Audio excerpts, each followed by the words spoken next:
Bom, na aula passada, nós conversamos um pouco sobre os bens dentro de uma perspectiva do Código Civil, tá? Então, como que o Código Civil, como que ele vai analisar o que são bens. Lembram lá, dentro da ideia de que eu tenho sujeitos de direitos e o objeto de direito? Então, quem fala para nós esse objeto de direito são os bens. Só que, claro, meus queridos e minhas queridas, que quando eu falo em bens dentro de uma perspectiva jurídica, tá? Quando eu falo bem jurídico, nós não temos apenas aquela classificação do Código Civil, beleza? Na contemporaneidade, nós já tivemos uma evolução dessas questões e a gente começa a discutir alguns bens que não necessariamente tem apenas uma pessoa como seu titular. Aí entra lá aquelas ideias de bens difuso, bens coletivos, individuais, homogêneos. Beleza? Bom, fazendo aqui um parênteses com a minha tese de doutorado, tá? Que virou esse livro aqui, ó, chamado Bem Jurídico Empresarial, ok? Eu defendo nessa tese aqui, para que vocês tenham noção, e para a gente entender que a disciplina jurídica dos bens vai além daquilo que está no Código Civil. Quando eu defendo essa ideia de bem jurídico empresarial, eu parto de um pressuposto que, que aquela organização que foi criada, então vejam bem, ó, da interação do sujeito, que é o empresário, do objeto, que é o estabelecimento empresarial, e do fato jurídico, que é a atividade da empresa, do interrelacionamento desses três, surge uma organização. E essa organização ela tem importância para toda a coletividade. Inclusive, essa importância ela é reconhecida pela Lei 11.101, que fala sobre recuperação judicial e falência. Beleza? E devido a essa importância, nós queremos preservar. E aí surge a ideia e a noção de função social da empresa, de preservação da empresa. Beleza? Tudo isso daí, que essa organização, eu trato ela dentro de uma perspectiva de bem difuso, ok? Então, é um bem aí que nós não conseguimos saber quem são os titulares e também não conseguimos saber aí efetivamente a quem que atinge, ok? Por que que é importante a gente ter essa noção? Porque vocês, os senhores e as senhoritas, como futuros promotores de justiça, promotoras de justiça, vocês têm que ter essa concepção, porque vocês vão atuar bastante nessa esfera, ok? Nessa esfera de bens que vão além dessa classificação que nós temos no Código Civil. Então, vocês vão trabalhar bastante com bens difusos, com bens coletivos, com bens individuais homogêneos. Beleza? Então, fica a dica aí para que estudem essa parte aí, que muitas vezes é mais afeta ao direito ambiental, ao direito consumidor, e que eu trago na minha tese aí dentro de uma perspectiva do direito empresarial. Beleza? Então, dentro da minha perspectiva, eu teria sim a ideia de bens, que seriam bens privados, que é o estabelecimento empresarial, que é de titularidade do empresário, mas a organização daquela empresa lá, eu estou diante de um bem difuso. Por que eu estou diante de um bem difuso? Porque sempre quando eu estou dentro do procedimento de falência, por exemplo, em algumas situações eu vou tentar salvar um empresário, para consequentemente eu salvar a atividade. Outras situações eu vou tentar salvar a atividade, ok? E caso não for possível salvar nem o empresário, nem salvar a atividade, eu tenho que tentar pelo menos que aquela organização que ela seja salva, por resguardar aquele bem produtivo que foi organizado pelo empresário, ok? Aí é a característica de bem difuso que eu trabalho.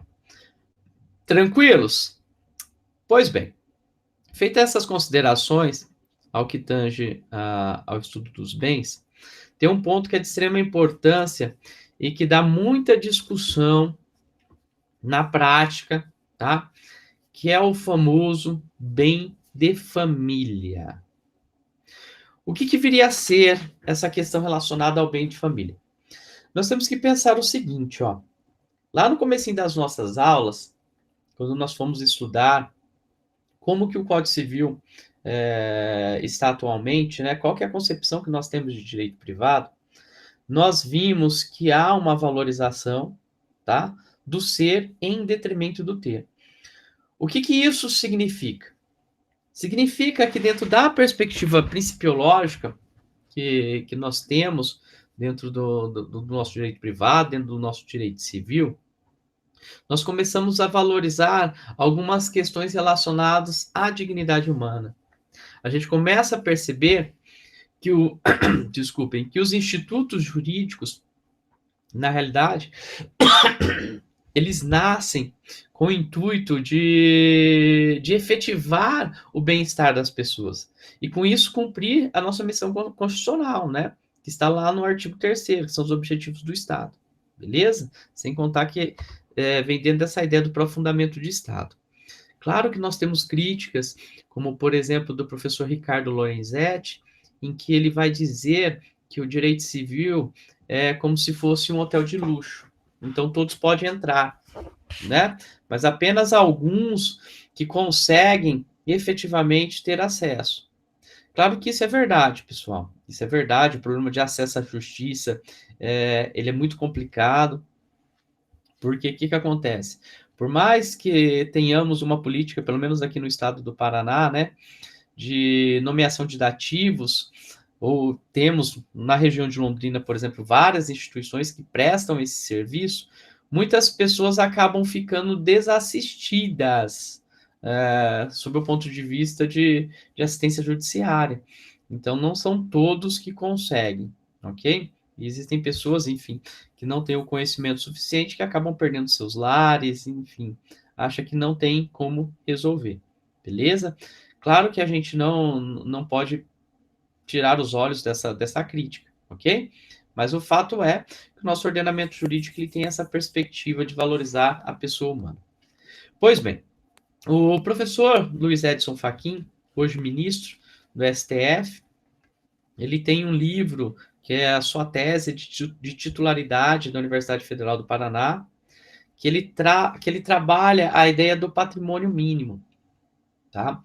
Então, para quem não sabe como que funciona dentro de algumas universidades públicas, quando você é professor doutor, você entra na condição de professor doutor, ok? Então, você tem, obviamente, ter defendido uma tese de doutorado e passado no concurso.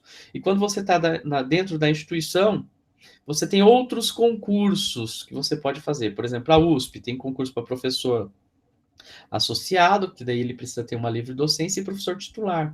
E o que significa ser professor titular? Significa que você atingiu o ponto máximo da carreira acadêmica, tá? Então, para vocês entenderem a importância dessa tese que foi defendida pelo professor Luiz Edson Fachin.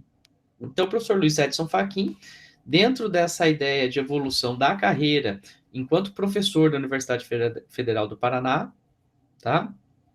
Ele fez uma tese, que hoje é um livro muito bom, vale muito a pena ler esse livro, que ele trata dentro da perspectiva do patrimônio mínimo. O que o professor Luiz Edson Fachin vai falar quando nós trabalhamos na perspectiva do patrimônio mínimo? Ele diz que a nossa legislação, e daí ele faz todo um estudo, toda uma construção teórica quanto a isso, que a nossa legislação ela tem a preocupação de assegurar o patrimônio mínimo para a existência digna das pessoas, ok? Claro que, como toda tese, nós temos um problema, por exemplo, a princípio ela não responde e quantas pessoas que não têm nada? E é possível a pessoa não ter patrimônio nenhum? Como que fica, né?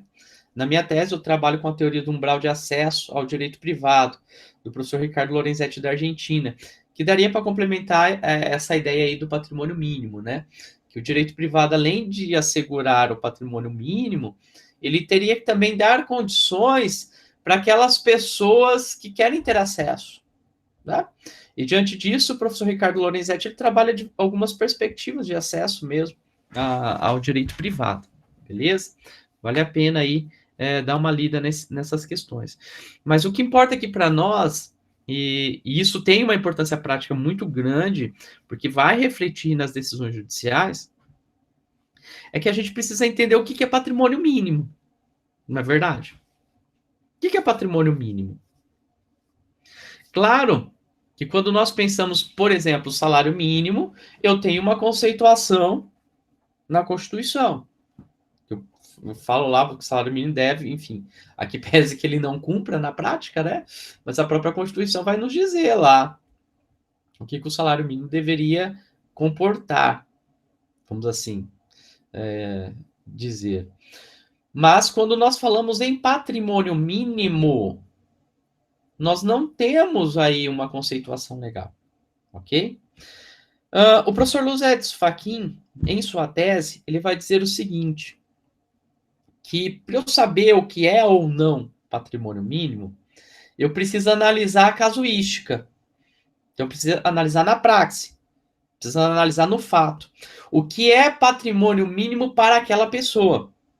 Porque os senhores e as senhoritas concordam comigo que o que é patrimônio mínimo para mim não necessariamente é um patrimônio mínimo para um, enfim, um milionário, não é verdade?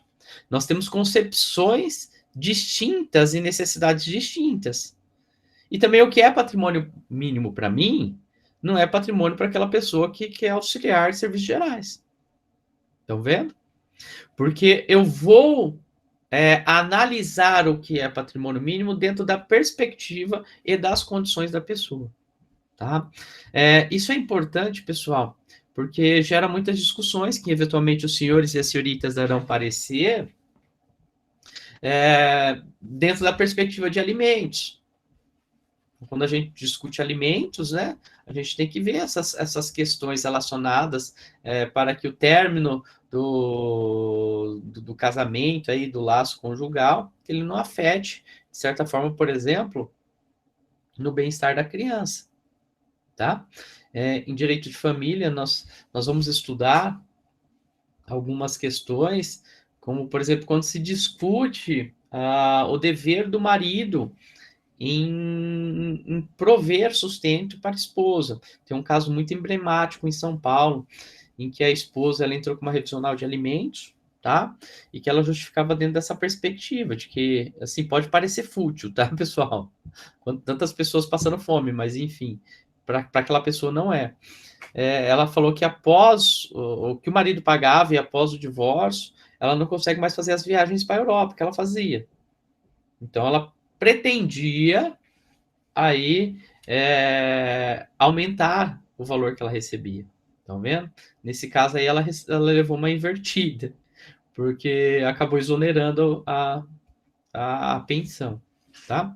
Mas então nós temos essa discussão que é muito recorrente no dia a dia, o que seria patrimônio mínimo.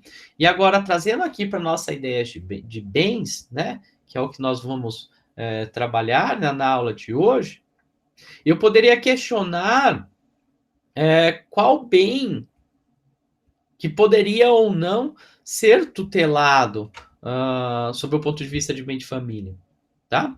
Porque qual que é o conceito clássico de bem de família? O que eu entendo como bem de família?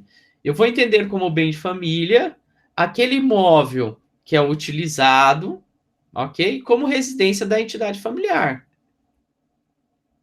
A princípio eu entendo isso, ok? Aquele imóvel que é utilizado como residência da entidade familiar. Claro que daí com a ideia da teoria do patrimônio mínimo, a gente começa a mudar um pouco de paradigma. E já vamos discutir aqui algumas questões práticas em que mesmo o imóvel diretamente não está sendo utilizado pela entidade familiar, mas que, se indiretamente ele estiver sendo utilizado, que ele também vai ter a garantia. Tá? Então, a gente muda um pouco de paradigma quando nós falamos aí nessa atual concepção que nós temos dentro da ideia do patrimônio mínimo, tá? Que isso daí mudou bastante com a teoria e com o livro do professor Luiz Edson Fachin. Pois bem, bom, aqui nós já temos um problema de ordem conceitual, tá? Então, nós sabemos que o bem de família é uma proteção que vai ser dada aí a um imóvel para uma entidade familiar, ok? Aí nós já temos um problema. O que eu entenderia como entidade familiar? O que é a entidade familiar? Ok? Essa discussão é muito importante, tá? Essa discussão é muito importante, porque pense os senhores e as senhoritas, uma idosa que ficou viúva, ela seria ainda uma entidade familiar ou não? Ou família eu pressuponho mais de uma pessoa? Estão vendo? Claro que eu nem entro aqui nas várias discussões enfim, de formação de família que nós podemos ter, tá? Família entre pessoas do mesmo sexo, famílias com pessoas de laços sanguíneos diferentes, enfim. Nós sabemos que no direito das famílias nós temos a ampliação do próprio conceito de família. Não é verdade? E com a ampliação do conceito de família, aí eu vou dar uma proteção, uma tutela específica. Pois bem, no caso específico, então tratando de bem de família, tá? Para trazer a proteção. Porque qual que é a consequência prática de eu reconhecer enquanto um bem de família? A consequência prática, ok? É de que eu vou considerar aquele imóvel impenhorável. Beleza? Portanto, se eu falo em proteger, eu acredito que foi mais tranquilo de reconhecer como entidade familiar para os fins do conceito de bem de família a pessoa solteira, a pessoa viúva e a pessoa separada. Ok? Foi mais fácil. Eu acredito que a nossa sociedade ela tem um pouco mais de problema, e isso fica recorrente quando nós temos discussões, como, por exemplo, nas redes sociais, como o caso que ocorreu da Natura. Foi da Natura? Foi. Da Tamigretti, do Tamigretti, né? Que as pessoas não aceitavam ele enquanto na figura de pai. Então, claro que isso daí ainda, nós temos discussões no âmbito social, aqui parece que juridicamente já está resolvido isso daí, mas nós temos discussões no âmbito social, porque muitas vezes não é aceito. Mas quando nós falamos do conceito de entidade familiar para fins de proteção do bem de família, isso já está tranquilo, ok? Eu considero família tudo. Inclusive, nós temos uma súmula, que é uma súmula muito utilizada, que é a súmula 384 do STJ, que diz aí da abrangência de pessoas solteiras, separadas e viúvas. Ok? Então, eu aplico a proteção de bem de família a pessoas solteiras, separadas e viúvas. Tanto é, meus queridos e minhas queridas, que na prática, nem se discute se tem mais alguém que mora na sua casa ou não. Ok? Quando você eventualmente vai arguir, vai discutir a questão do bem de família, que pode ser discutido de várias formas, tá? Pode ser discutido de várias formas. Exceção de prescritividade, embargos, enfim. São vários, uma simples petição, são vários institutos que nós podemos aí discutir.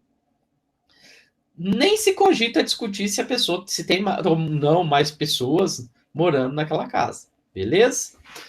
Bom, um caso bem interessante que eu preciso comentar com os senhores e com as senhoritas, que é algo muito comum, tá? Que é algo muito comum no dia a dia da advocacia. Que seria o caso de você ter uma pessoa que é usufrutuário de determinado bem. Então, imagine a seguinte situação prática, ok? Imagine a seguinte situação prática. Eu tenho um irmão, ok? Então, sou eu e meu irmão, o Fábio e o Fabiano, vamos colocar assim. E meu pai resolve pegar um bem que ele tem e ele faz uma doação em vida com reserva de usufruto, tá? Então quer dizer que o domínio vai ser nosso, meu e do meu irmão, e, no caso, ele vai ser usufrutuário. Ele que utiliza o imóvel, ok? Aí surge a seguinte questão. Vamos imaginar que o Fabiano, meu irmão, safado, ele tenha uma execução. Ele tem uma execução. E o único bem que ele tem em seu nome é aquele imóvel. Portanto, o credor vem e pede a penhora e começa-se a discutir em termos práticos se diante daquela situação se seria ou não seria impenhorável aquele bem. Ok? Claro que a reserva de usufruto, ela não pode ser penhorada. Tá? Mas aí nós temos que pensar qual é a consequência processual disso. Se seria impenhorável ou não. Ok? Bom, nós tivemos uma decisão de 2012, tá? Da quarta turma do STJ, que é o recurso especial 950.663, que se originou de Santa Catarina, em que reconheceu-se como impenhorável um imóvel, ok? Que estava diante dessa situação. Beleza? Então nós temos esse precedente. Claro que nós também temos posicionamentos divergentes. Nós temos posicionamentos, por exemplo, falando que você pode penhorar, só que você tem que respeitar o usufruto. Em que, em termos práticos, né? Enfim, você penhora um bem, quem que vai comprar esse bem no leilão? Ninguém compraria, né? A não ser que você adjudicar. Mas se adjudicar, você vai ter que pagar o IPTU. Tá vendo? E a pessoa morar, ok? Então, nós temos várias discussões quanto a essa questão. Eu, particularmente, entendo que esse bem tem que ser considerado impenhorável por conta do usufruto. Se o bem é inalienável, se eu não posso vender esse bem, então eu, Fábio e Fabiano, não podemos vender o bem porque ele é inalienável, por uma consequência lógica, ele também tem que ser considerado impenhorável, não é verdade? Mas neste caso específico, os fundamentos desse recurso especial, os fundamentos dessa decisão, foi com base aí no bem de família e também com base no fato de ser uma usufrutuária idosa. Mas era uma situação fática, ok? Mas era uma situação fática. Aí, igualzinha a essa que eu comentei. Beleza? Aí que surge a seguinte questão. Daqui a pouco nós vamos verificar, nós vamos estudar que nós temos duas possibilidades de bem de família, tá? Que é o bem de família consensual, que está regulado pelo Código Civil, que quase ninguém faz, não é muito comum. E nós temos o bem de família legal, que é o mais comum, tá? Então, tudo que nós estamos falando por hora, nós estamos falando do bem de família legal, que é aquele regulamentado pela Lei 8.009. Beleza? Aí surge a seguinte pergunta, e eu até comentei com os senhores e com as senhoritas, ok? Com os senhores e com as senhoritas, quando a gente tratou lá na matéria dos bens, que nós temos precedentes no STJ, tá? Nós temos dois que são significativos, um da primeira turma, que é da primeira sessão, que trabalha em matéria de direito privado, e outro precedente da quarta turma, que é da segunda sessão, que trabalha com direito privado. Então, a gente tem precedentes em duas sessões, tanto a de direito público como a de direito privado. Que seria o seguinte, ó, a Lei 8.009, ela vem e traz a proteção do imóvel para a pessoa. Quando ela fala pessoa, lá, por óbvio que ela está falando da pessoa natural. Não é verdade? Como que eu falo bem de família de pessoa jurídica? Claro que no âmbito da pessoa jurídica, isso eu trabalho inclusive no meu livro, nós temos também outras possibilidades de determinado bem ser considerado impenhorável. Mas o fundamento é outro, tá? O fundamento é outro. O fundamento do bem de família a princípio, ele seria apenas para a pessoa física, para a pessoa natural, ok? Aí que surge a seguinte decisão. E dessa decisão, se não me falha a memória, eu já até mandei um artigo para os senhores e para as senhoritas, comentando sobre isso. Bom, é possível, em algumas situações, proteger o bem de família que é de titularidade da pessoa jurídica, tá? Vamos ao primeiro caso, que é da segunda sessão, que é da quarta turma do STJ, que discute matéria de direito privado. Então, esse primeiro caso foi o seguinte: é um recurso especial que se originou do Sergipe, tá? Ele foi julgado no dia 5 de março de 2013, foi de relatoria do ministro Luiz Felipe Salomão. Então, esse primeiro julgado, ele fala o seguinte, ele tem a seguinte situação fática, tá? Era um imóvel de titularidade da pessoa jurídica, então era uma empresa familiar, e ele foi dado em garantia em favor de uma terceira pessoa jurídica. Então vamos imaginar a seguinte situação, tá? Para a gente tentar contextualizar faticamente essa decisão, ok? Pensa o seguinte, eu e o Fabiano, nós temos uma empresa familiar. E o único imóvel que nós temos, então imagina que é um imóvel de 2 andares. Moramos em cima e embaixo funciona o estabelecimento. O único imóvel que nós temos, ele está em titularidade da pessoa jurídica. Beleza? Veio um terceiro, uma outra empresa, e precisa de algo, de dar algo em garantia para um empréstimo que ele vai fazer bancário. Tá? Ele precisa de algum imóvel, enfim, ele precisa de algum tipo de garantia.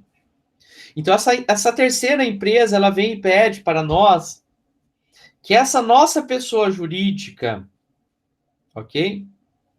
Que tem esse imóvel, que dê o imóvel como garantia do contrato que ele vai firmar com a instituição financeira. Beleza? Contextualizaram aí? Como que está essa situação? Então, a FF Padaria LTDA deu em garantia um único imóvel que serve também como uma residência do Fábio e do Fabiano, que são sócios, para um empréstimo feito entre a empresa A e o banco B. Beleza? Nessa situação, ficou delimitado nas instâncias ordinárias de que nós estávamos diante de um imóvel utilizado pela entidade familiar, que era o único imóvel que eles tinham, e o fundamento da decisão é que, nesse caso, considerou-se como bem de família. Por quê? Nós temos, sim, algumas exceções ao bem de família. E uma dessas exceções seria se eu desse esse bem como garantia. Só que aquele empréstimo deveria se reverter para a família. Estão vendo? Então, naquele caso, como um empréstimo não se reverteu para a família, mas por uma terceira pessoa, não estava dentro da exceção legal. Ou seja, que poderia ser considerado aí como penhorável. Então, não ia ser aplicado a regra do bem de família. Beleza? A decisão ela vai reconhecer, portanto, como bem de família, pois trata-se de matéria de ordem pública. E se a matéria de ordem pública não admite renúncia por parte do seu titular. Tá? Precisamos fazer uma análise crítica desse julgado. Por que nós precisamos fazer uma análise crítica desse julgado? Primeiro, que ele desconsidera a autonomia patrimonial. E isso é perigoso. Ok? Então, ele precisaria ter enfrentado como e por que, naquele caso, ele vai desconsiderar a existência de uma pessoa jurídica. Estão percebendo? Então, isso é um problema. Tá? Então, o julgado não fala isso. E tem um outro problema que a gente já vai ver, que a terceira turma do STJ tem um posicionamento um pouco diferente, tá? Referente a isso. Mas vamos lá.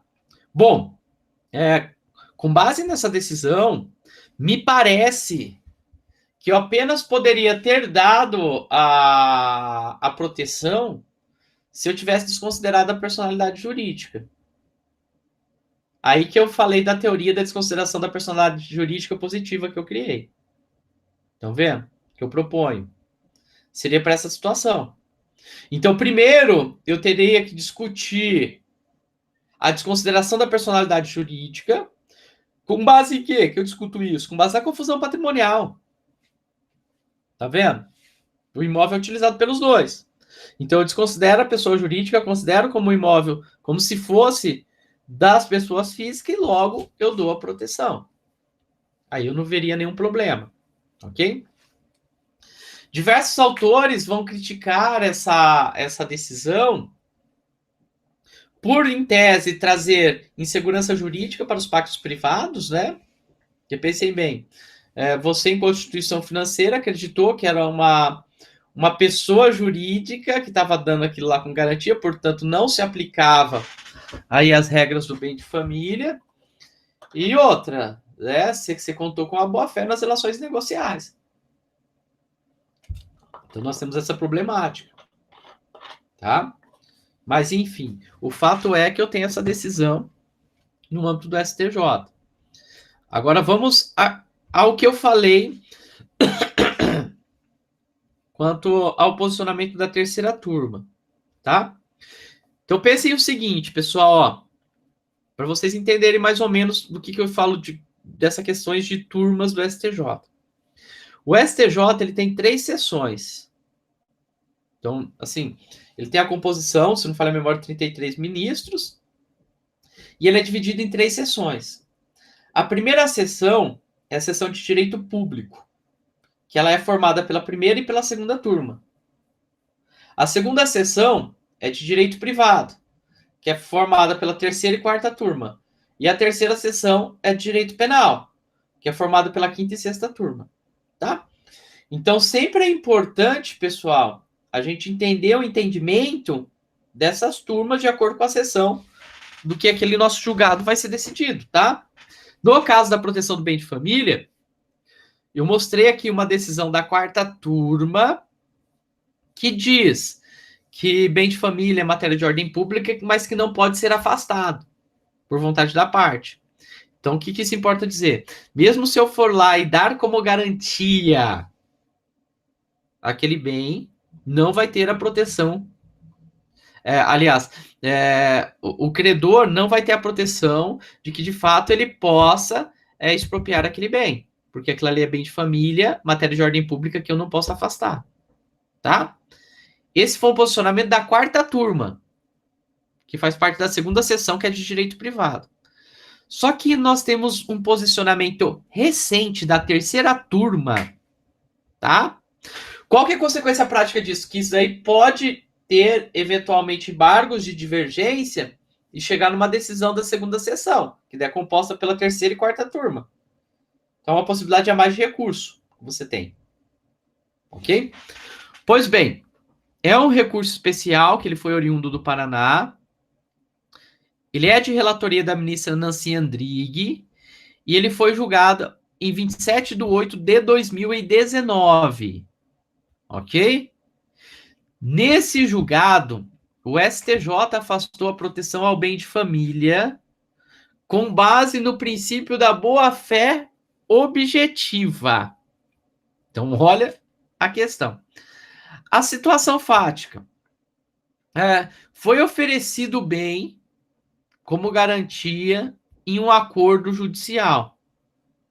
Então, eu vou lá, ofereço o bem como garantia em um acordo judicial. Beleza? Então, para eu fazer o acordo, eu ofereci esse bem. Só que detalhe, nesse caso, era um fiador. Então, imagina, você tá lá, por isso que a gente precisa entender os precedentes para que a gente possa argumentar, tá? Nesse caso era um fiador e ele ofereceu o bem como garantia em um acordo judicial. O acordo não foi adimplido e ele vem e alega impenhorabilidade com base na lei do bem de família. Estão vendo? Aqui a gente já tem um problema, porque se tivesse na execução, o bem de família não se aplica ao fiador. O fiador pode perder o bem de família, tá? Como ele fez uma novação, então ele saiu da condição de fiador, né? Nessa novação, ele vai ser o devedor. E ele deu o bem como garantia. Após não adimplir com a obrigação, ele vem e alega que é bem de família. Estão percebendo a questão? Então, nesse caso específico, aí a gente tem que entender a circunstância fática. Em tese, ele já não teria a proteção do bem de família, porque ele era fiador. E a decisão ela foi no seguinte sentido: que não pode o devedor ofertar bem em garantia, que é sabidamente residência familiar, e na sequência informar a garantia. Tudo isso com fundamento nos deveres anexos da boa-fé objetiva, que é a vedação ao comportamento contraditório. Ok? Então, nós estamos aí, nós temos essa discussão no âmbito do STJ. Beleza? Então, tem que tomar um pouco de cuidado. Se na quarta turma falou que eu não posso afastar em um pacto privado a minha garantia de bem de família por ser matéria de ordem pública, a terceira turma aí já foi de uma outra perspectiva, que é na vedação de comportamento contraditório. Beleza? Claro que isso dá uma discussão muito grande, né, pessoal? É uma discussão muito grande. Mas vamos lá. O segundo julgado que nós temos, que considera um imóvel de titularidade da pessoa jurídica como bem de família, é um julgado agora da primeira turma do STJ, de relatoria do ministro Luiz Fux, do dia 19/4/2005. Ele é um julgado que ele se originou, é um processo que se originou do Rio Grande do Sul, ok? Situação fática em discussão, então que se discutiu no recurso especial. Na origem, eram embargos à execução fiscal, que foram julgados procedentes, por reconhecer como bem de família, mesmo estando o imóvel formalmente em nome da pessoa jurídica. Então, para a gente entender esse contexto fático aqui, ó, imagine a seguinte situação: Fábio e Fabiana ainda tem um único imóvel, daquele mesmo esquema. Embaixo é a empresa, em cima a nossa residência. Beleza? Só que dessa vez veio uma execução fiscal. Então, aquele bem não foi dado como garantia pela nossa pessoa jurídica. Mas a pessoa jurídica, a FF Padaria LTDA, ela está devendo, beleza? Para o fisco executou e penhorou. Eu procurei o advogado entrou com o argumento de que deveria ser dada a proteção ali como bem de família, porque ficou provada que era uma típica empresa familiar, que ficou provada ali que eles utilizavam como residência, ok? E, portanto, deveria ser dada a proteção como bem de família. Problema prático que eu vejo aqui nessa situação. Então, o problema prático que eu vejo nessa situação, tá?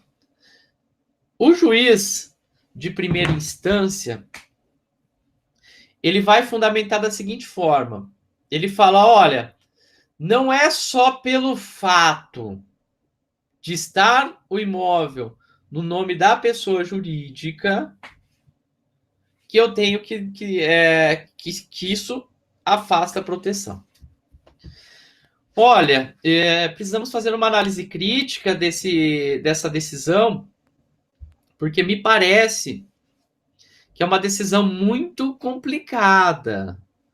Porque você desconsidera a autonomia patrimonial da pessoa jurídica. Aqui, mais uma vez, eu só poderia dar essa proteção se anteriormente eu desconsiderasse a personalidade jurídica. Então, poderia o juiz desconsiderar? Poderia perfeitamente. Mas primeiro ele desconsidera a personalidade jurídica e depois ele dá a proteção. Porque é muito complicado eu partir de uma decisão judicial e falar, olha, não é só porque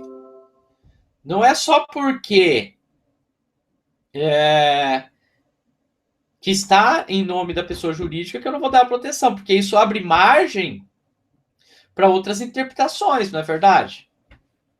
De repente, depois pode ser falar, mas não é só porque está no nome do sócio que eu não posso cobrar a dívida da pessoa jurídica. Então, pera lá, nós temos toda uma formulação da pessoa jurídica, ainda mais agora, como nós vimos, com a declaração dos direitos da liberdade econômica, a lei que vai e acrescenta o artigo 49A, que deixa muito claro que eu não posso confundir a pessoa jurídica com a pessoa física, então é complicado esse tipo de decisão. Beleza? Pois bem, como eu disse aos senhores e às senhoritas, e aqui eu vou fazer um compartilhamento. No bem de família, nós temos duas possibilidades, que são formas totalmente diferentes de proteção. Ok? Primeiro, eu tenho o Instituto de Bem de Família Voluntário ou Convencional, que é aquele feito por escritura pública, que precisa seguir todos os trâmites que estão lá no Código Civil. Então, esse bem de família voluntário convencional, ele está previsto lá nos artigos 1711 a 1722 do Código Civil. Beleza? Uma das características, ele tem que ser instituído mediante uma escritura pública e ele é por um ato voluntário de membros da entidade familiar. Então, a entidade familiar tem que ir lá e clausular, vamos assim dizer, aquele imóvel como bem de família. O máximo permitido é de 1/3 do patrimônio. Então, eu tenho valor que eu posso ou não. Beleza? E no caso, eu não vou considerar a proteção, se eu instituir esse bem de família convencional, eu não vou considerar a proteção, ou seja, não vai ser considerado impenhorável no caso de dívidas anteriores à instituição, dívidas de impostos prediais e dívidas de condomínio. Então, dívidas que são anteriores e as dívidas que são da própria coisa. Beleza? Por que que não... por que que esse tipo de bem de família, ele é muito difícil você ver? Primeiro que muitas vezes ele não tem tanta utilidade prática, tá? A não ser que você, enfim, tenha lá um amor, uma questão muito familiar e pessoal por determinado bem, mas enfim, senão não tem muita lógica, né? Que você não queira perder esse bem. E até mesmo porque, em regra, pessoal, a gente discute a impenhorabilidade de pessoas que não têm patrimônio. Não é verdade? Quando que eu vou discutir a impenhorabilidade? É daquela pessoa que está devendo, que não tem patrimônio. Você tem patrimônio, não tem muita lógica. E segunda, e outra questão, né? É muito comum a gente ter compras e vendas de bens imóveis, mesmo ao arrepio da lei, em contratos de gaveta. Você acha que alguém vai fazer instituir um bem de família desse? Então é difícil na prática, é difícil acontecer. Só que nós não temos apenas este bem de família. Nós temos também o bem de família legal. Então reparem, senhores e senhoritas, que são institutos diversos, com proteções diversas, ok? Esse bem de família legal, ok? Ele é previsto na Lei 8.009, de 90. A proteção é automática, beleza? Não há limites fixados em lei, em regra. E a proteção que eu dou é o único imóvel em que reside a entidade familiar. Então, eu tenho aqui os requisitos. Beleza? Pergunto.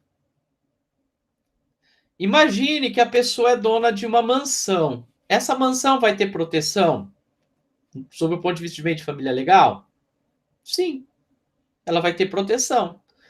Por que que ela vai ter proteção? Porque dentro da perspectiva de patrimônio mínimo, nós temos que pensar que a lei não fixa um valor. Que poderia se pensar, né? Falar, olha, é muito mais fácil a pessoa vender esse imóvel, comprar o mais barato, né? E, enfim, e pagar só a dívida. Só que a lei não faz essa distinção, tá? O que a jurisprudência entende em algumas situações, a jurisprudência vem e entende o seguinte: se for um imóvel muito grande que dá para dividir, aí nesse caso eu não teria proteção. A garagem do prédio que tenha escritura própria, ela não tem proteção. Então nós vamos tendo essas situações. Nós temos algumas exceções, ou seja, quando eu não vou considerar como bem de família, portanto impenhorável. Primeiro, pelo titular do crédito de financiamento. Só que detalhe, esse crédito de financiamento tem que ter sido revertido para a entidade familiar. Se for para terceiro, não vale. Beleza? Então, se eu peguei um financiamento e ele foi revertido para a entidade familiar, logo eu não considero a proteção enquanto bem de família.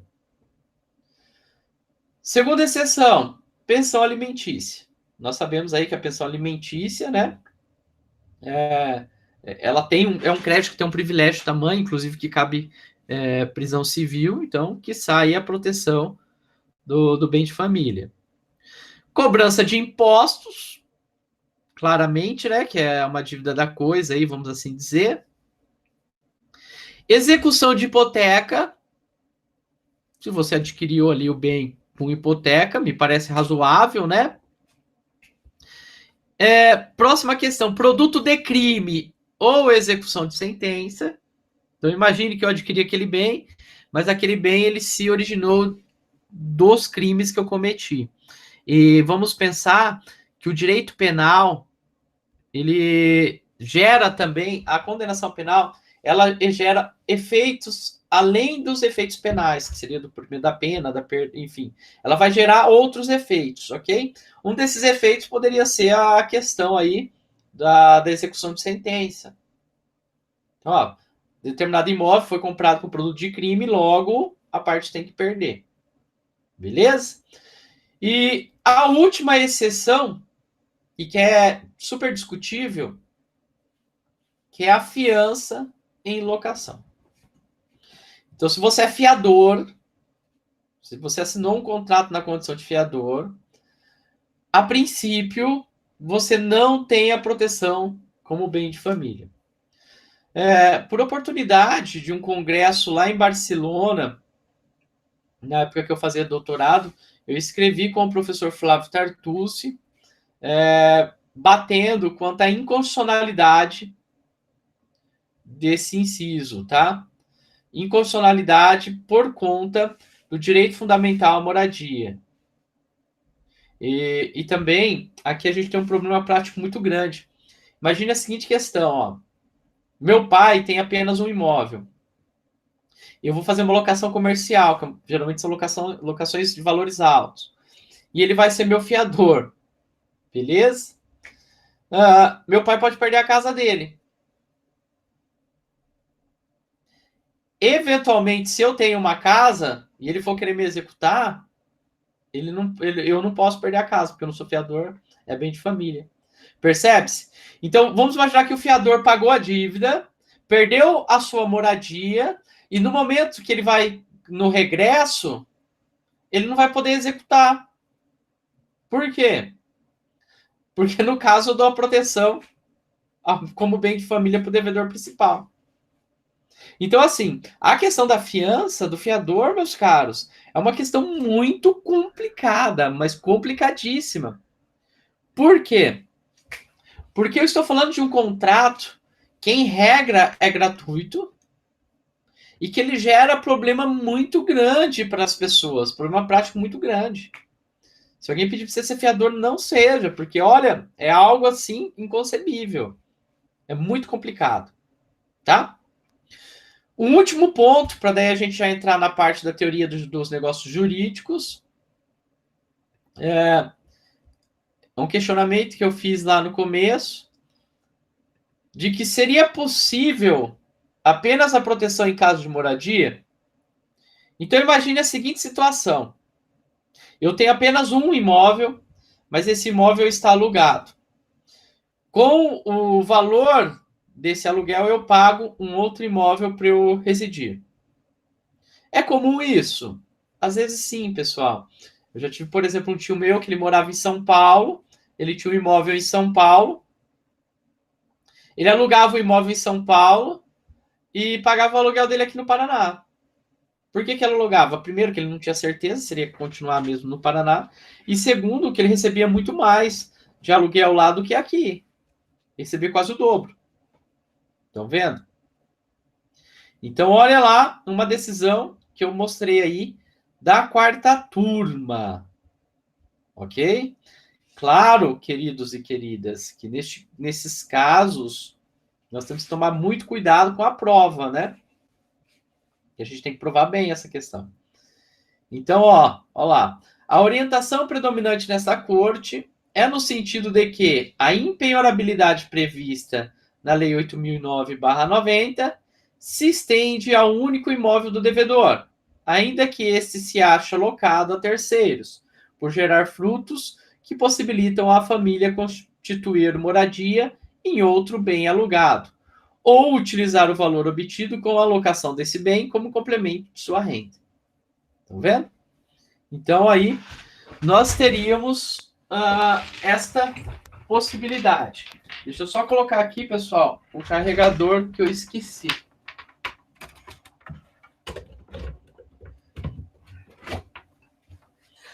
Tranquilos nessas questões relacionadas ao bem de família, meus queridos? Alguma dúvida?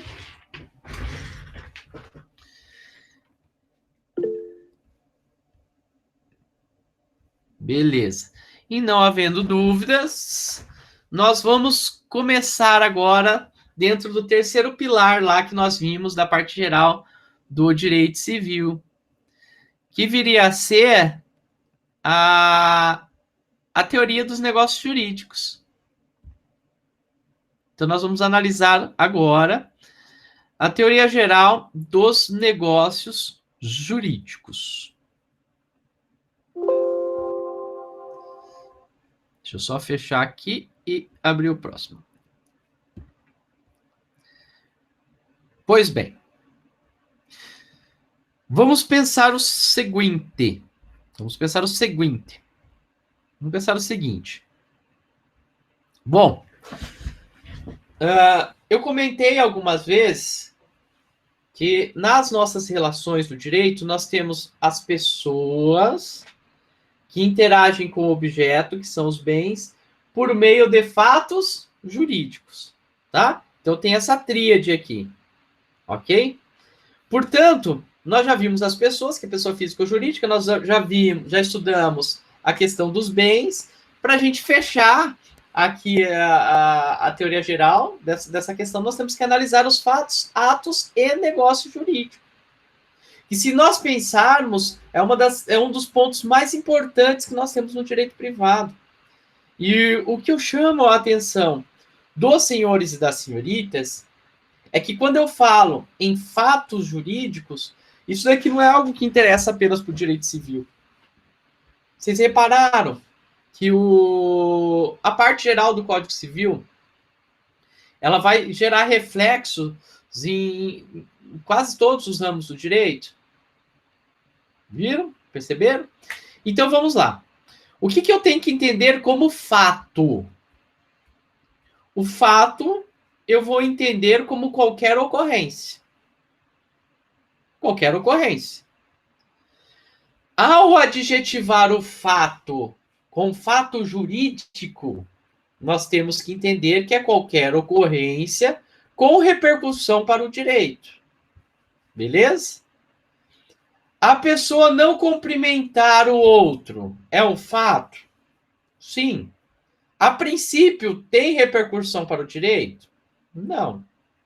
Claro que se eventualmente for práticas reiteradas num ambiente de trabalho, poderia, por exemplo, caracterizar assédio moral. Mas, a priori, não tem nenhuma repercussão para o direito. Ok? Então, nós vamos entender que os fatos jurídicos são aqueles que têm repercussão para o direito. E a gente tem que pensar que o direito como um todo ele é formado apenas como uns fatos jurídicos.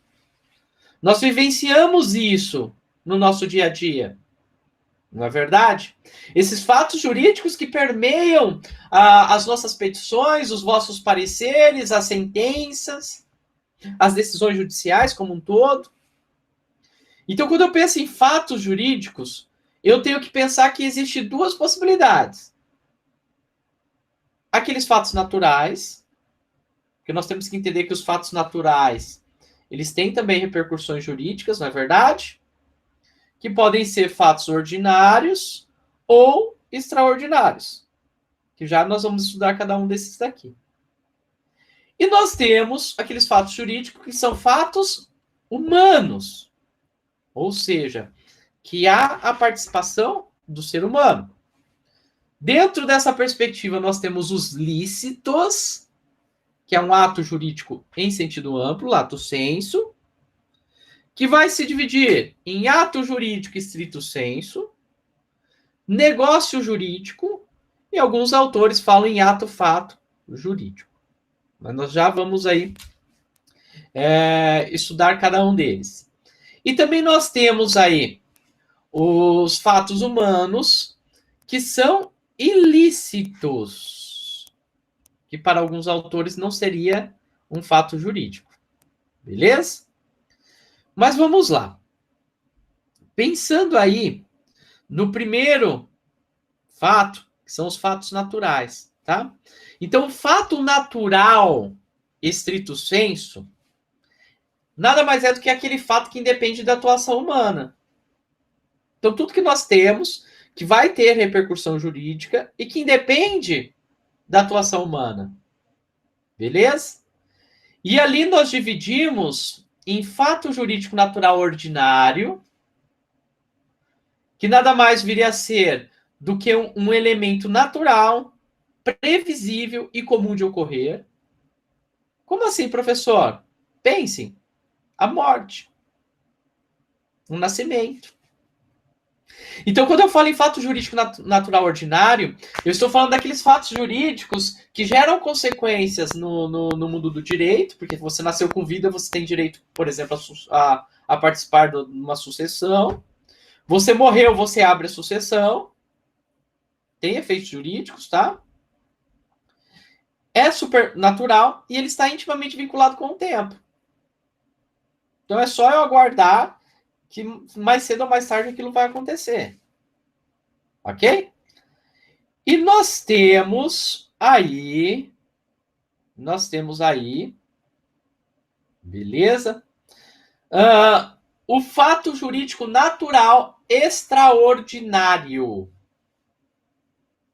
O extraordinário também, claro que vai ser um evento decorrente da natureza, como o caso fortuito ou a força maior. Aí aqui nós já temos um problema. Como que os senhores e as senhoritas classificam caso fortuito e força maior? Como que vocês entendem essa classificação? Ou não entendem nada, ou não querem falar. Vamos lá, meus queridos. Pois bem, aqui, meus caros, nós não temos consentimento, aliás, nós não temos consenso da doutrina. Muitos vão classificar caso fortuito como uma ação humana e força maior como uma ação da natureza. Tá? Muitos vão classificar nesse sentido. Eu não gosto muito dessa classificação. Eu não gosto muito da classificação. Tá? E eu já vou explicar o porquê. Ó. Deixa eu mostrar aqui para vocês o que diz o artigo 393 do nosso Código Civil. E daí eu já falo toda a discussão que há. O artigo 393 diz o seguinte, ó.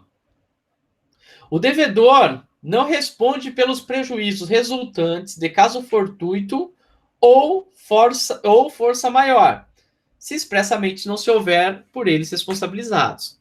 Claro, né, que no caso de um seguro, você vai responder. Olha o que diz o parágrafo único.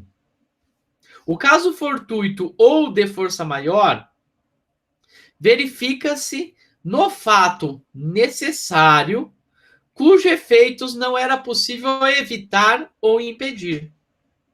Então, quer dizer, da leitura do 393, eu, Fábio Brasilino, entendo que caso fortuito e força maior para o nosso Código Civil é a mesma coisa. E o que vai gerar a consequência dele é o fato de não ser possível evitar ou impedir.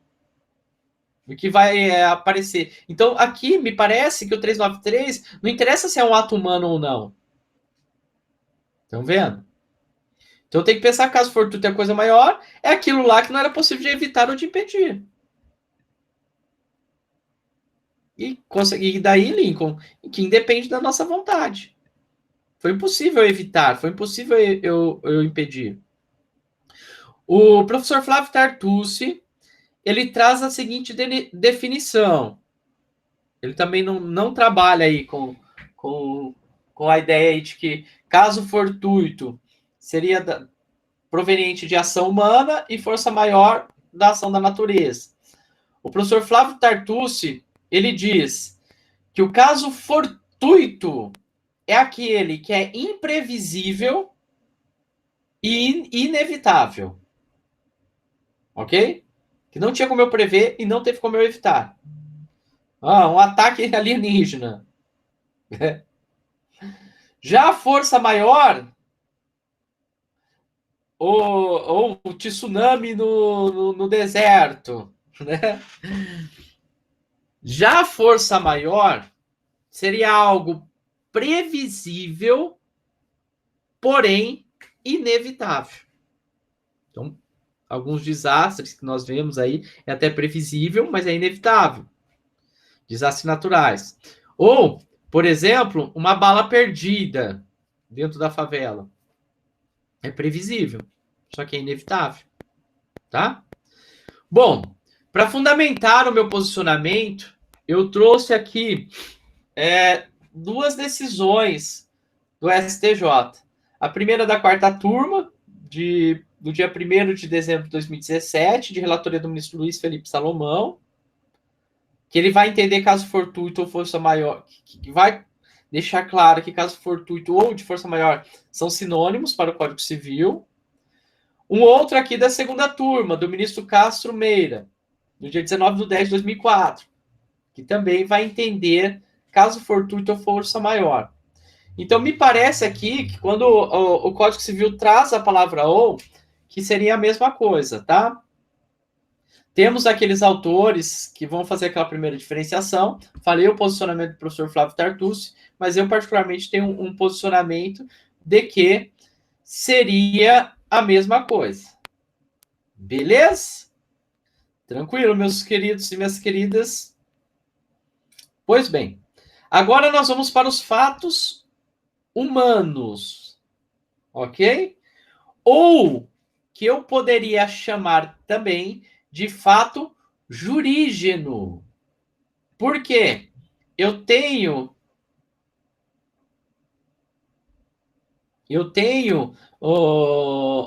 aqui dentro desse fato jurídico humano o elemento volitivo. O que é isso? Eu tenho ali o elemento vontade, tá? A Márcia falou o seguinte, ó, caso fortuito de força maior, na minha concepção, ação da natureza, que a ação humana não consegue evitar. Aqui, Márcia, tudo bem, mas aí você tem que tomar cuidado, porque qual que é o sentido de natureza que você está utilizando aqui, tá?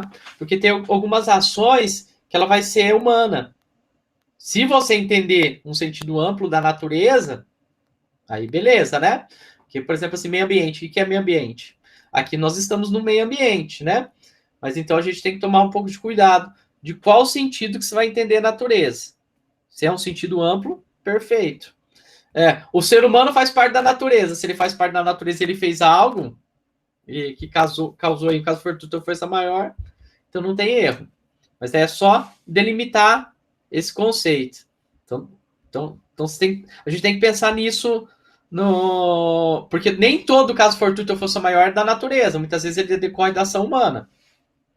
A questão da Vale lá, por exemplo. Foi um desastre ambiental, mas, enfim, é uma ação humana, né? Poderia ser considerado um caso fortuito ou força maior? A depender da situação, sim.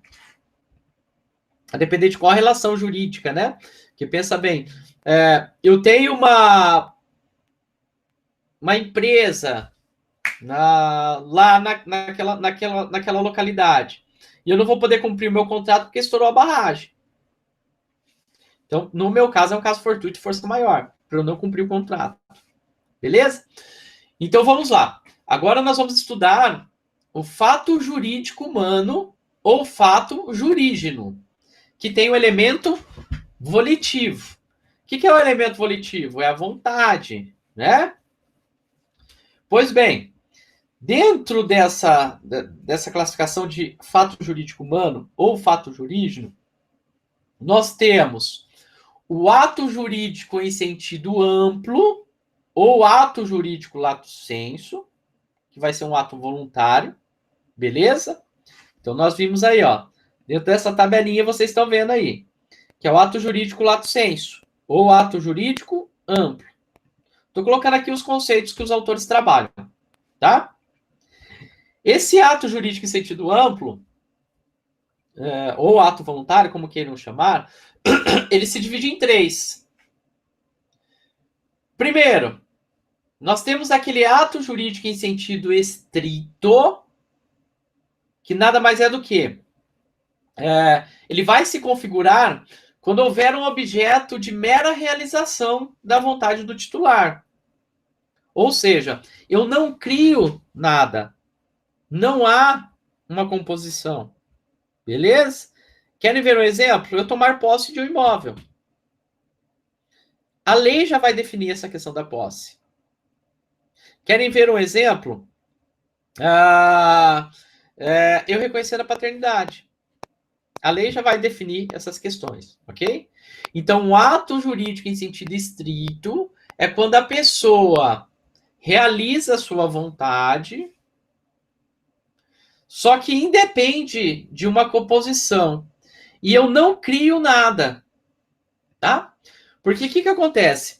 Geralmente, quando eu falo na teoria geral dos negócios jurídicos aí, muitas vezes nós fazemos os negócios jurídicos ou os fatos jurídicos para alterar algum status quo, não é verdade? Para alterar alguma coisa dentro da nossa realidade.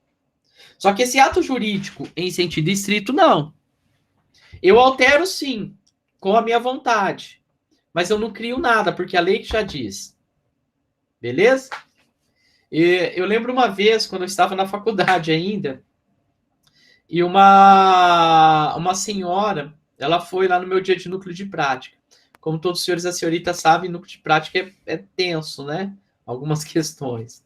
E eu sei porque eu já fui professor também núcleo de prática, olha, cada coisa que aparece pra gente. E essa senhora ficou um tempão conversando comigo, e ela pegou e falou assim, olha, eu quero fazer um documento para que os meus filhos não briguem quando eu morrer. tá? E ela queria fazer, assim, ela chegou a princípio falando que ela queria fazer, que eles tinham 2 imóveis, que o marido dela doasse para ela e ela doasse para o marido para não ter que fazer inventário. Aí eu expliquei que não existia essa possibilidade, né? Expliquei enfim, que os filhos não teriam muito como brigar, porque esse caso de imóveis aí a lei já fala, né, o que é direito de cada um dos herdeiros necessários. Fiz toda a explicação para essa senhora. Conversa vai, conversa vem. Ela foi e me deu a perceber que o problema era com uma filha que não deixava ela ver os netos, tá? Expliquei para ela que também não era caso de deserdar a filha, mas enfim, toda essa questão. Após 1 hora conversando, eu não aguentando mais aquela senhora, eu fui pro meu professor e falei: eu não posso fazer uma manifestação de últimas vontades só para essa mulher ir embora. Expliquei a situação para ele, expliquei que eu já tinha falado tudo para ela. Ele falou: boa ideia. Essa manifestação de últimas vontades que eu fiz seria um ato jurídico em sentido estrito. Estão vendo? Porque lá eu só falei que ela tinha vontade que os filhos não brigassem e que os filhos deveriam dividir, e falei o que a lei diz. Estão vendo? É só uma vontade da pessoa. A lei já diz o que tem que acontecer. Mas só para finalizar a história, para a gente não deixar a história em aberto, algumas semanas depois ela apareceu lá de novo. Olhando para mim e falando: olha, isso aqui eu levei para minha filha, ela falou que não tem valor nenhum. E eu falei: minha senhora, eu expliquei para a senhora que na realidade não é que isso aqui não tem valor nenhum, mas isso aqui diz o que a lei diz. É a lei já diz isso daqui. E daí ela começou a ficar meio brava comigo, tive que chamar um professor. Chamei um professor, o bicho já queria me dar um fumo, né? Eu falei: olha, eu fiz com o outro professor autorizou, né? Não vou errar sozinho. Mas o fato é que esse professor foi lá e olhou para a cara dessa mulher e falou: olha, minha senhora, a senhora me desculpa, mas aqui a gente trabalha com direito. Se a senhora tem algum problema fora isso daí, a senhora pode procurar outro departamento da universidade, como, por exemplo, a área de psicologia, enfim, né? A mulher foi embora brava, mas, né? Fazer o quê? Mas estão percebendo o que seria um ato jurídico em sentido estrito? Então, ele é um ato jurídico que depende apenas da vontade do seu titular, mas as consequências já estão ali na lei, a gente não altera muito. Bom, segundo que nós temos aí, seria um negócio jurídico. Já o negócio jurídico é o que nós fazemos e nós utilizamos mais no nosso dia a dia, né? Que ele vai ser aí um fato jurídico que tenha conteúdo lícito, ele vai ter a presença do elemento volitivo qualificado. O que é o elemento volitivo qualificado? É a vontade das partes, beleza? E ele visa regular direitos e deveres. Esses direitos e deveres vão ser originados do quê? De acordos, de acordos que são feitos com base nos interesses das partes envolvidas. Então, o que é o negócio jurídico? É tudo aquilo que a gente faz no dia a dia. E o negócio jurídico que é mais comum são os contratos. Por isso que a teoria geral dos negócios jurídicos, aqui nós vamos ver os defeitos, tanto interessa para nós em matéria de contratos. Beleza? E alguns autores, cito aqui o Silvio Salvenosa, ele traz lá o conceito de ato-fato jurídico. Então, ele vai dizer que seria um ato humano cuja vontade não é relevante juridicamente. Então, o que diferenciaria do ato jurídico em sentido estrito? É a ausência da vontade, tá? Enquanto o ato jurídico em sentido estrito seria a realização da vontade do titular, mas que não cria nada e não há possibilidade de composição. No ato fato jurídico, a vontade ela não é relevante. E daí aqui ele coloca como exemplo prático: criança comprando doce, descoberta de tesouro. Eu tenho lá minhas dúvidas, pessoal, se eu poderia classificar dessa forma, tá? Por quê? É complicado, a linha vai ser muito tênue entre o que vai ser um ato jurídico em sentido estrito e o que vai ser um ato fato jurídico. A questão da criança comprando doce aqui vai muito da vontade dela, sim. Nós já temos posicionamentos de que a vontade da criança ela existe ali nesse caso, né? mesmo ela sendo absolutamente incapaz. Tranquilos? E o último que nós temos aí dos fatos humanos, tá? Que alguns autores vão dizer, principalmente os autores contemporâneos, professor Flávio Tartusi, professor Pamplona, vão dizer que é o ato ilícito. O que é o ato ilícito? O Tartusi mesmo fala que não pode ser jurídico, porque se ele é um ato ilícito, ele não é jurídico. Ele está fora do ordenamento, tá? Mas esse ato ilícito nada mais seria do que uma conduta voluntária ou involuntária que está em desacordo com o ordenamento jurídico. Beleza? Aí nós poderíamos pensar em um ato ilícito nulificante. O que vem a ser um ato ilícito nulificante? Que ele gera a nulidade do negócio jurídico. Por exemplo, eu não seguir a forma de fazer o contrato de fiança. A esposa não assinar. Eu tenho atos ilícitos que são indenizantes, como, por exemplo, abuso de direito. Então, gera uma indenização.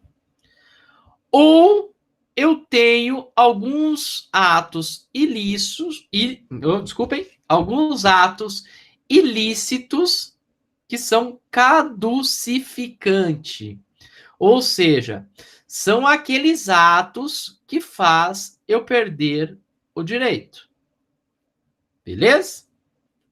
Como, por exemplo, a perda do pátrio poder. A depender do meu ato ilícito, eu perdo o meu pátrio poder. Bom, o conceito de ato ilícito, que é muito utilizado no dia a dia da advocacia, quem atua na esfera do direito privado, está lá no artigo 1866, que diz que aquele que causar danos a outrem, desculpe, que vai falar daqueles que causem atos que praticam atos ilícitos, tem que efetivamente responder pelos seus danos. Beleza? Então, o primeiro conceito que nós temos está lá no artigo 166 do Código Civil. Ok? O artigo 166 do Código Civil, que por sua vez diz: aquele que por ação ou omissão voluntária, negligência ou imprudência, violar direito e causar dano a outrem, ainda que exclusivamente moral, comete ato ilícito. Beleza? Então ele coloca tudo, ele coloca tudo dentro da ideia aqui que tanto o dolo como a culpa caracterizaria um ato ilícito. Beleza? Bom, o nosso ordenamento jurídico ele vai um pouco além. Então, além dessa questão que ele colocou no 86, ele vai dizer também que o abuso de direito seria um ato ilícito. Então, se você é titular de um direito, mas ao exercer esse seu direito, você excede manifestamente os limites que são impostos para o seu fim econômico ou social, você vai cometer um ato ilícito. Aqui eu gosto de dar um exemplo prático que fica muito claro essa questão. Pensa uma locação comercial, e na locação comercial, ok? Imagine, eu sou um senhor aposentado e eu tenho lá um imóvel que eu alugo para uma clínica de beleza, onde as mulheres fazem depilação. E eu resolvo, todos os sábados, ou todas as sextas-feiras, que são dias que dão mais movimento, vamos supor, ir lá e exercer um direito contratual que eu tenho de fiscalizar. Beleza? E vai uma vez, vai duas, vai três, então sempre eu vou lá e falo que eu quero verificar como que está a situação. Aquilo vai gerando desconforto para as clientes e, consequentemente, a proprietária vai ter um problema ali. Nesse caso, seria um abuso de direito? Seria um abuso de direito enquanto um ato ilícito. E a própria legislação, ela já coloca ali algumas excludentes, que seria no sentido do que não caracteriza, o que não constitui ato ilícito. Primeiro, os praticados em legítima defesa, ou no exercício regular de um direito reconhecido, não seria um ato ilícito. Segundo, a deterioração ou destruição da coisa alheia ou a lesão à pessoa a fim de remover perigo iminente. Claro que nesse caso aqui do inciso 2º, do artigo 188, eu tenho que tomar muito cuidado com o que eu vou fazer, tá? Porque o que acontece nesse caso? Se eu exceder o necessário para, de fato, tirar o perigo, neste caso, tá? Neste caso, especificamente, não se aplica, poderia ser considerado um ato ilícito. Então, o excesso pode ser considerado um ato ilícito. Beleza?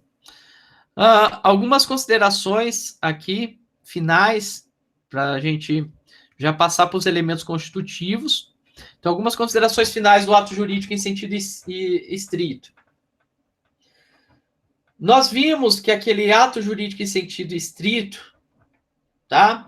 Que é a manifestação da vontade, cujas consequências estão previstas em lei, a previsão legal dele está lá no artigo 185. E eu coloquei aqui alguns exemplos para os senhores e para as senhoritas, como o reconhecimento de um filho, e claro que daí gera alguns efeitos legais, como, por exemplo, dever de alimentos, direitos sucessórios, dever de apoio moral. E algo que é importante, que muitas vezes não há possibilidade de a gente limitar esses direitos. No caso dos filhos ali, está no artigo 1613 do Código Civil. Então não tem como eu falar, reconheço o filho, mas não vou pagar alimentos. E assim por diante. Bom, um outro exemplo de ato jurídico em sentido estrito seria aí o pagamento direto de uma obrigação. Está lá no artigo 391 do Código Civil. Pois bem, feitas essas considerações, vamos estudar agora, então a partir de agora, a gente vai ver os elementos constitutivos de um negócio jurídico. Esses elementos constitutivos do negócio jurídico, ele é importante porque a depender de onde, enfim, eu tenha problema, eu posso gerar a nulidade ou a anulabilidade daquele negócio jurídico. Então, vamos lá. Eu vou mostrar aos senhores e às senhoritas. Bom, Pontes de Miranda, aliás, das lições de Pontes de Miranda, é muito comum, quando nós vamos estudar os elementos constitutivos, a gente falar em escada ponteana. O que é isso? É uma escada que nós percorremos para formar, para criar aquele negócio jurídico.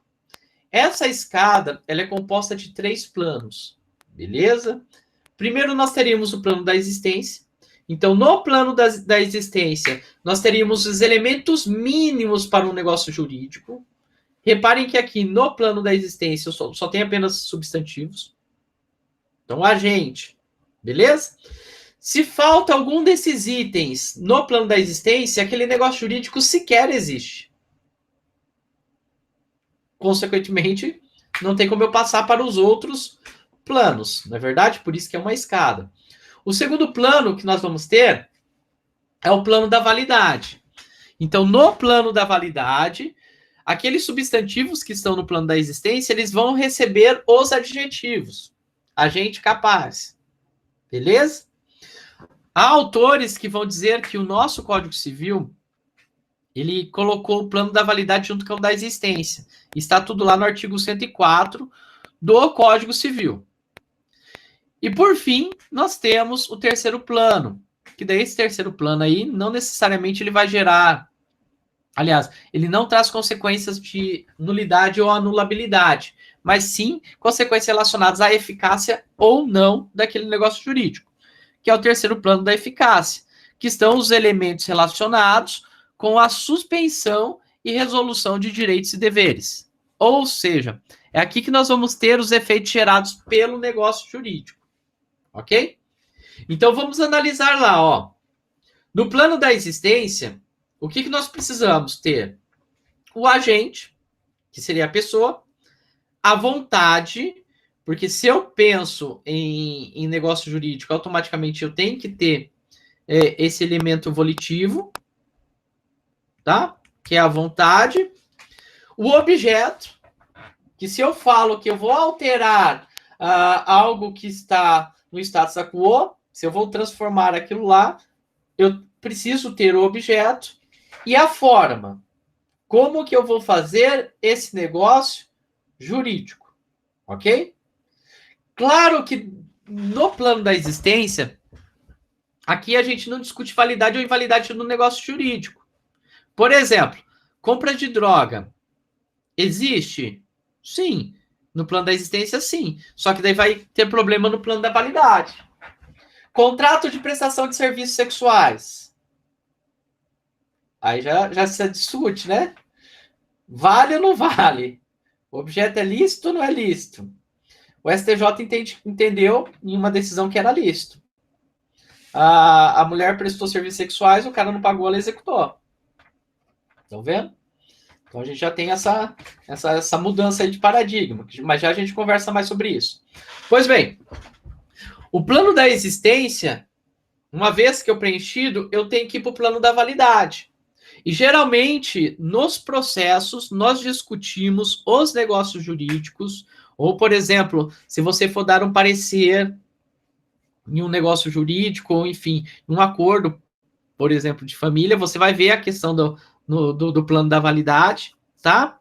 O agente, o substantivo agente, eu adjetivo com capacidade. Beleza? Então, o agente ele tem que ser capaz. A vontade, eu adjetivo com a liberdade. A liberdade da vontade, ou pelo menos do consentimento. Claro que a questão da liberdade, nós podemos discutir bastante, né?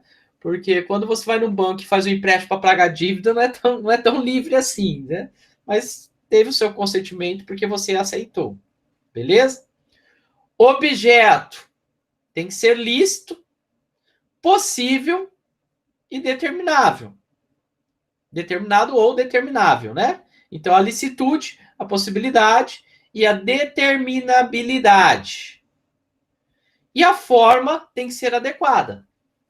Claro que nós sabemos que a maioria dos nossos negócios jurídicos, eles são livres.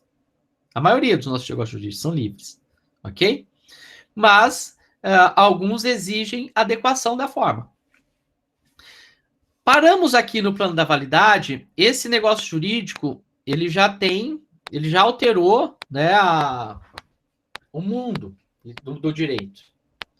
Só que, claro, que nós vamos ter que alguns outros elementos que também são necessários, que daí estaria no plano da eficácia, que seriam as condições, o termo, consequências do inadimplemento negocial, juros, multas, perdas e danos e outros elementos. Então percebam que na criação do nosso negócio jurídico, na criação desse nosso negócio jurídico, tá? Eu passo por essas escadas. Claro que em algumas situações pode ser que eu tenha um negócio jurídico que existe, é válido, mas não é eficaz. Pode ter um negócio jurídico que ele é eficaz, mas ele não é válido. Estão vendo? Então, eu posso ali caminhar nisso daqui. Mas se eu quero fazer, por exemplo, um bom contrato, eu precisaria seguir nisso daqui. Eu precisaria seguir tudo isso daqui. Beleza? Bom, vamos lá. Dentro dessa ideia dos elementos constitutivos, vamos conversar um pouquinho sobre os elementos essenciais. Então vamos lá. Vai lá olhem aí, reparem no campo da validade dos negócios jurídicos. Primeiro elemento essencial é a capacidade do agente. Ok? Se praticado por absolutamente incapaz sem a devida representação, é um negócio jurídico nulo. Se praticado por relativamente, ou desculpe, O primeiro, se praticado por absolutamente incapaz, sem a devida representação, é nulo. Segundo, se praticado por relativamente incapaz, sem a devida assistência, é anulável. Nesse caso, nós vamos ter que aferir aí o prejuízo, tá? E uma coisa muito importante aqui, pessoal, a gente tem que tomar cuidado, principalmente vocês como promotores, que eventualmente vocês podem ser chamados para dar parecer em processos que tem incapaz. A incapacidade que é relativa a uma das partes, ela apenas pode ser invocada por ele, tá? Nos termos do artigo 105 do Código Civil. Salvo se o objeto for indivisível. Ou se for uma obrigação comum. Beleza? Um exemplo que eu coloquei para os senhores é uma apelação aqui do TJ Paraná, em que um relativamente incapaz, então menor relativamente incapaz, ajudava na administração da empresa e ele contratou um negócio jurídico para a empresa. Foi feito aquilo que foi contratado, só que no momento, só que não foi adimplido. Aí vem a empresa e alega o quê? Que seria anulável aquele negócio jurídico, porque foi o menor que fez. Naquele caso, ficou decidido o seguinte: olha, não há que se falar em arguir isso daqui, porque a única pessoa que poderia arguir seria o menor. Porque as exceções pessoais não se transferem em regra a terceiros. Beleza? Bom, em relação às pessoas jurídicas aí, nós temos que lembrar que elas devem ser representadas ativa ou passivamente pelos órgãos correspondentes, pela administração, enfim, pelo um conselho de administração, se assim tiver, nos termos que for feito da lei. E é importante lembrar que existem alguns negócios jurídicos que vai exigir uma capacidade especial, que nós poderíamos chamar de legitimação, tá? Exemplo clássico disso é a outorga conjugal, que está lá nos artigos 1647 e 1648 do Código Civil. Porque se não houver, em algumas situações, a outorga conjugal, há a possibilidade de declarar aí a anulabilidade. Beleza? Bom, como segundo elemento essencial, o objeto tem que ser lícito, possível, determinado ou determinável.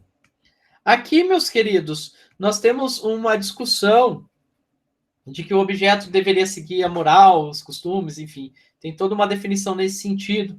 Mas eu gostaria de chamar a atenção dos senhores e das senhoritas, até mesmo para a gente ver a importância dessa teoria geral aqui para todos os ramos do direito, que tem uma orientação jurisprudencial da subseção especializada em dissídios individuais do TST, que é a SDI 1, é a orientação jurisprudencial 199, que vai dizer o seguinte, que seria nulo o contrato de trabalho celebrado para o desempenho de atividade inerente à prática do jogo de bicho, em razão da ilicitude de seu objeto, o que afasta o requisito de validade para a formação do ato jurídico.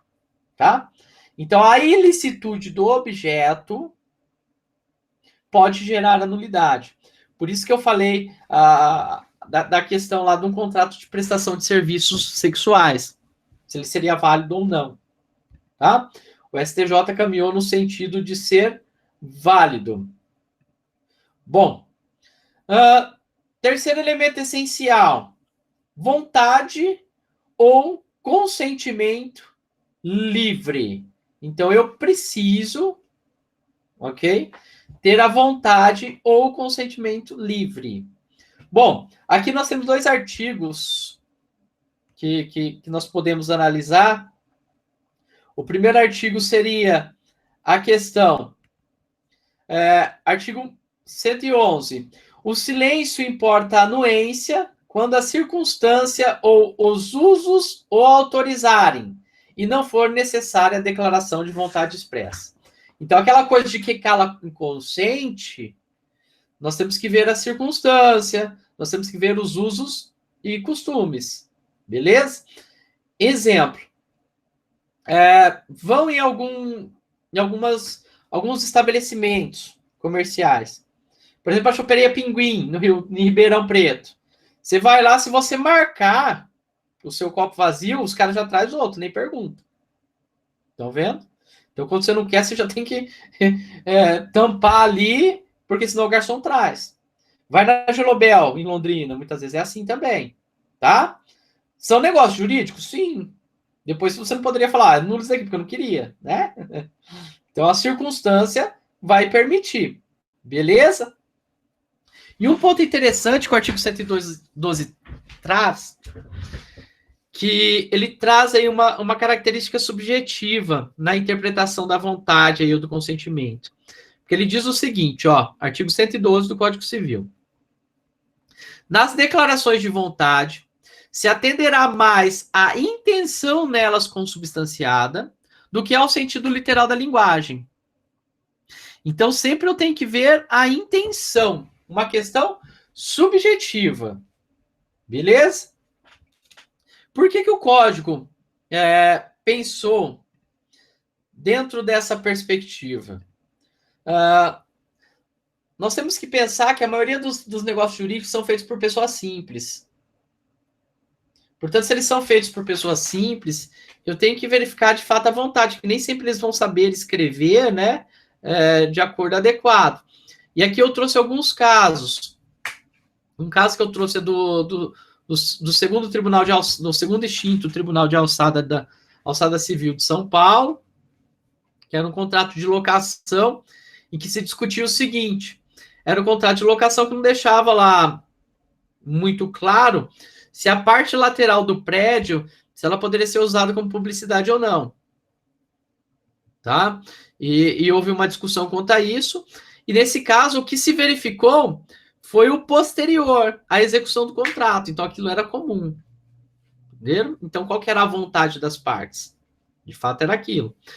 Outro caso que eu trouxe aqui é um recurso especial, oriundo de Minas Gerais, de maio de 2015, de relatoria do ministro Noronha, que foi feita uma doação a doação para um santo. Então alguém fez a doação para um santo e logo presumiu-se que ela foi feita para a igreja. Uma vez que nessa declaração de vontade a gente precisa mais se atentar à intenção que nelas está consubstanciada do que no sentido literal da linguagem. É claro que, a priori, se eu pensasse na doação para um santo, seria nulo, né? Mas aí eu tenho que verificar a intenção de vontade. Coloquei aqui também dois exemplos, um construído pelo autor alemão, chamado Karl Lorenz, e outro que o professor Flávio Tartucci traz. O Karl Lorenz traz lá uma discussão. Por exemplo, alguém liga no hotel e fala: olha, eu vou precisar aí de 3 camas, tá? Em 2 quartos. A pessoa entende que são 2 quartos com 3 camas. Só que, na realidade, o que a pessoa queria é um quarto com 2 camas e outro com uma. Estão vendo? Então, a gente tem esse problema. Quem que está certo? Outro exemplo aqui, você chegar na feira livre e pedir: olha, eu quero 3 queijos, uma feira livre, na barraquinha de pastel, e pedir: eu quero 3 queijos para a viagem. E aí? São 3 pastéis de queijo ou um pastel, 3 queijos? O sabor 3 queijos. Percebe? Então, nós temos que entender aí a vontade, efetivamente, das partes. A vontade, ela ganha um valor. Bom, o último elemento essencial que nós temos aí, que seria, e para já finalizarmos a nossa aula, que seria a forma prescrita ou não defesa em lei, beleza? Bom, nós temos que pensar, como eu já disse, que a maioria dos nossos negócios jurídicos, enfim, eles são informais, tá? Nós temos que pensar que formalidade é um gênero do qual tem a espécie a solenidade, beleza? Então, ser um negócio jurídico formal significa que eu tenho que fazer ele escrito. Ser um negócio jurídico solene para o direito brasileiro. É aquele negócio jurídico que que é imprescindível ser feito por meio de escritura pública, tá? Então nós temos que verificar essas questões. Exemplo aí de um negócio solene, que é formal e solene, é o artigo 108 do Código Civil, que diz que a venda de imóvel superior a 30 salários mínimos tem que ser por escritura pública. Ao que me parece, a intenção aí do legislador foi pensar na ideia de sociabilidade, né? De que de desonerar as pessoas mais pobres. Claro que precisa ainda de registro, então eu precisaria sim de um contrato escrito, só que ele não precisa ser solene. Estão vendo? Ele tem que ser formal, mas não solene. O valor do imóvel, eu considero o valor do instrumento ou o valor venal? Bom, temos o enunciado 289 da quarta jornada de direito civil, que prestigia aí a autonomia privada, que diz o que vale é o valor do instrumento, mas nós temos um recurso especial que eu coloquei aí também, da quarta turma, de relatoria do ministro Marco Buzzi, que vai dizer que é o valor venal, que eu vou levar em consideração. Valor venal, que é aquele que o poder público diz para nós, o valor do imóvel. Que geralmente é esse valor aí que a gente considera para pagar aí os tributos, enfim, e para outras questões. Tranquilo, senhores e senhoritas?